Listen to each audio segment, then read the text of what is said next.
সব থেকে বেশি অসুরক্ষিত রাজ্য হচ্ছে উত্তরপ্রদেশ, দ্বিতীয় হচ্ছে মহারাষ্ট্র এবং তৃতীয় হচ্ছে রাজস্থান।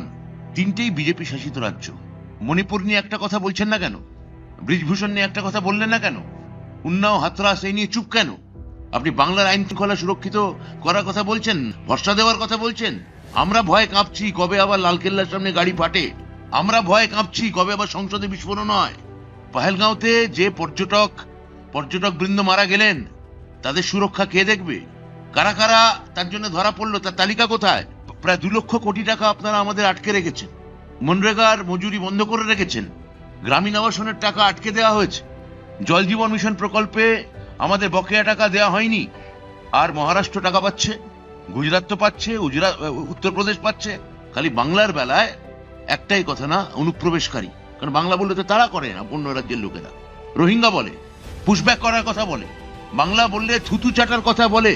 আপনি বাঙালিকে অপমান করছেন, বাংলাকে অপমান করছেন। আপনারা বঙ্কিমচন্দ্রকে দাদা বলেন, রামকৃষ্ণর আগে স্বামী বসান, রবীন্দ্রনাথকে সান্যাল বলেন, রবীন্দ্রনাথের জন্ম বোলপুর বলেন, এবং তারপর মনে করেন ভারতবর্ষের সব থেকে উজ্জ্বল, সব থেকে নীলকান্ত মণি Bangla, the jewel in the queen's crown, সে বাংলা দখল করবেন। সমস্ত কিছু গেরুয়া রঙে চুপিয়ে দিয়েছেন। বাংলাকে পারেননি, বাংলাকে পারবেন না। এখানে নারী শক্তিরই জয় হবে। মানুষ দেখেছে বিজেপি এখানে আসে মানুষের গণতান্ত্রিক ভোটাধিকার কাটতে, আর তৃণমূল কংগ্রেস আছে মানুষকে এখানে ন্যায় দিতে, সুরক্ষা দিতে, মানুষের গণতান্ত্রিক অধিকার রক্ষা করতে।